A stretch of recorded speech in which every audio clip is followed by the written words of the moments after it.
하나님과 우리의 관계는 만화가와 흥부의 관계와 같습니다. 만화가는 만화 속의 흥부에게는 창조주입니다. 성경은 창조주인 만화가가 피조물인 흥부에게 보낸 편지와 같습니다. 그래서 성경을 하나님의 말씀이라고 합니다. 흥부에게 시간은 책장이 한 장씩 넘어가는 것이지만 만화가에게 시간은 책장과 전혀 관련이 없습니다. 만화가의 시간은 흥부의 시간과 전혀 다르듯이 하나님의 시간은 우리의 시간과 전혀 다릅니다. 욥기 10장 5절 주의 날이 어찌 인생의 날과 같으며, 만화가에게는 흥부의 시간이 정지된 상태입니다. 같은 시각에 10페이지를 보면 흥부의 조상이 어린애이고 100페이지를 보면 흥부의 후손이 노인입니다. 만화가에게는 흥부의 과거와 현재와 미래가 같은 시각입니다. 만화가는 흥부의 시간을 초월을 합니다. 이와 같이 하나님은 우리의 시간을 초월합니다. 하나님께는 우리의 과거와 현재와 미래가 같은 시각입니다. 그러므로 성경에는 우리의 과거와 현재와 미래가 혼합되어 있습니다. 누가복음 20장 38절 하나님께는 모든 사람이 살았느니라. 과거와 현재와 미래가 혼합되어 있다는 것을 표현하기 위해 구약 성경에서는 미완료태라는 시제를 사용하고 있습니다. 그러므로 미완료태를 사용한 사건은 그 당시에 국한된 사건이 아니고 21세기 현재에도 일어나고 있는 사건입니다. 참고 영상으로 4차원 천국을 적극 추천합니다. 예를 들면 창세기 1장 1절의 창조하시니라의 시제는 완료태이지만 창세기 1장 28절에서 하나님이 아담에게 복을 주셨다의 시제가 미완료태입니다. 하나님이 천지를 창조하신 일은 끝났지만 하나님이 복을 주시는 일은 21세기에도 끝나지 않았습니다. 지금도 수많은 사람들에게 복을 주신다는 뜻입니다. 다시 말하면 하나님께는 우리의 과거와 현재와 미래가 같은 시각이기 때문에 하나님이 창세기에서 아담에게 생명나무 과실인 영생을 주신 시각과 우리가 복음을 전하여 사람들이 영생을 얻는 시각은 우리에게는 전혀 다른 시대이지만 하나님에게는 같은 시각입니다.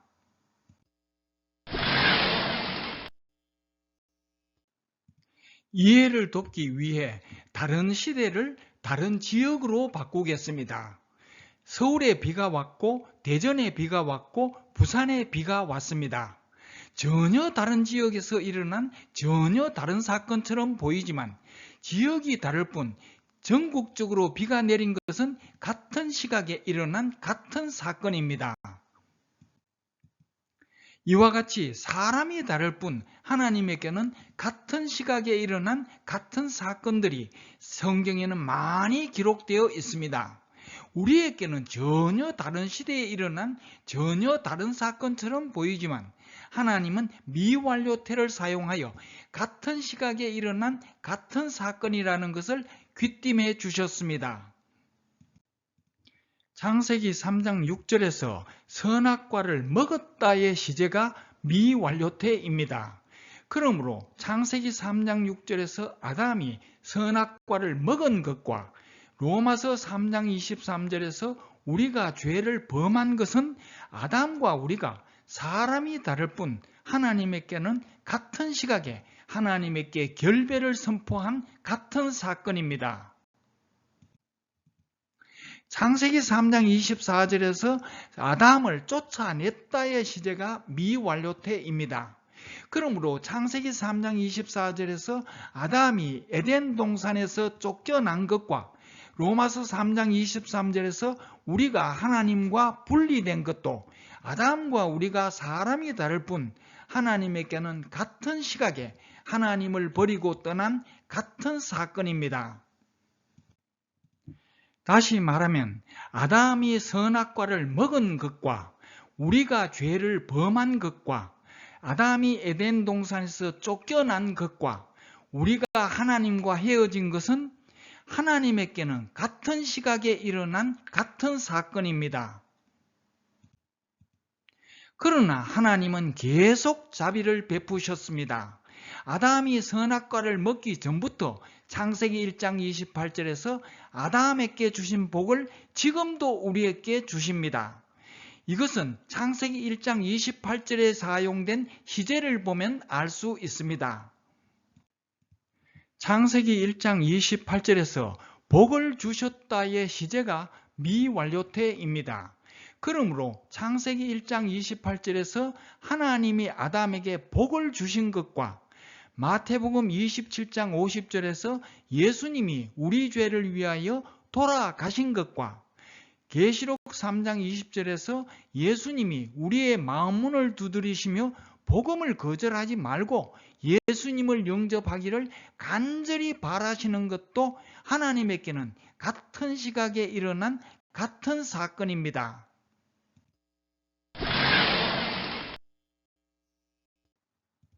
에덴 동산에는 생명나무 과실과 선악과가 있었습니다. 생명나무의 과실인 영생은 하나님의 명령에 순종하는 삶이고 선악과는 하나님과 분리 독립하여 하나님을 버리고 떠나서 자신의 손해를 피하고 자신의 유익을 추구하는 삶입니다. 아담이 에덴 동산에 가기 전에는 선악과를 볼 수 없었듯이 우리도 선악을 분별하지 못하던 시절이 있었습니다. 다시 말하면 무엇이 자기에게 손해가 되는지 무엇이 자기에게 유익한지를 모르던 어린 시절이 있었습니다. 신명기 1장 39절 당일에 선악을 분변치 못하던 너희 자녀들. 아담이 에덴 동산에 온 후에 선악과를 볼 수 있었듯이 우리가 자라서 선악을 분별하게 된 시기가 있었습니다. 다시 말하면 자기에게 손해가 되는 것을 피하고 자기에게 유익한 것을 선택할 줄 아는 시기가 있었습니다. 이사야 7장 15절 그가 악을 버리며 선을 택할 줄 알 때에 아담이 에덴 동산에 가기 전의 시절은 우리에게는 우리가 너무 어려서 무엇이 자기에게 손해인지 무엇이 자기에게 유익한지 분별할 수 없던 시절이었습니다. 아담이 에덴 동산에 가서 선악과를 본 시기는 우리에게는 우리가 자라서 무엇이 자기에게 손해가 되는지 무엇이 자기에게 유익한지 분별할 수 있는 시기였습니다.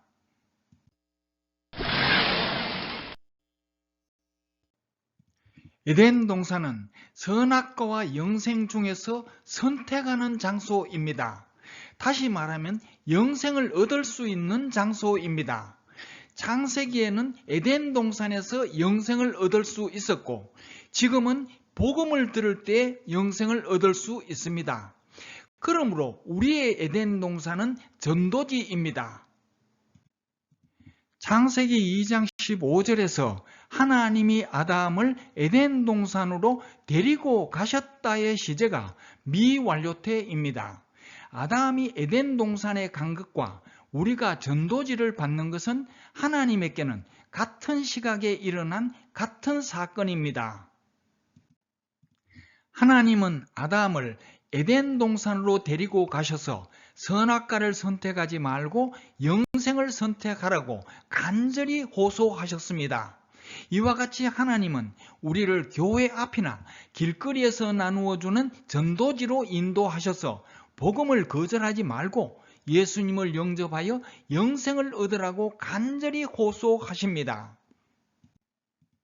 창세기에서 하나님이 아담을 에덴 동산으로 데리고 가셨고 지금은 하나님이 우리를 교회 앞이나 길거리에서 나누어주는 전도지로 데리고 가십니다. 그러나 선택은 각자의 몫입니다.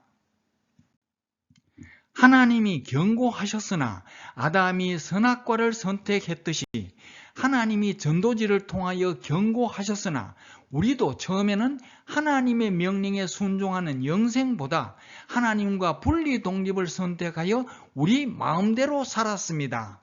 달리 표현하면 우리는 아담과 함께 선악과를 먹었습니다. 우리 중에는 끝까지 생명나무 과실인 영생을 거절하고 하나님과 분리 독립하여 계속 선악과를 먹는 사람이 있고, 잘못을 깨닫고 멸망의 길에서 생명의 길로 환승하여 생명나무의 과실인 영생을 먹는 사람도 있습니다. 그들을 그리스도인이라고 합니다.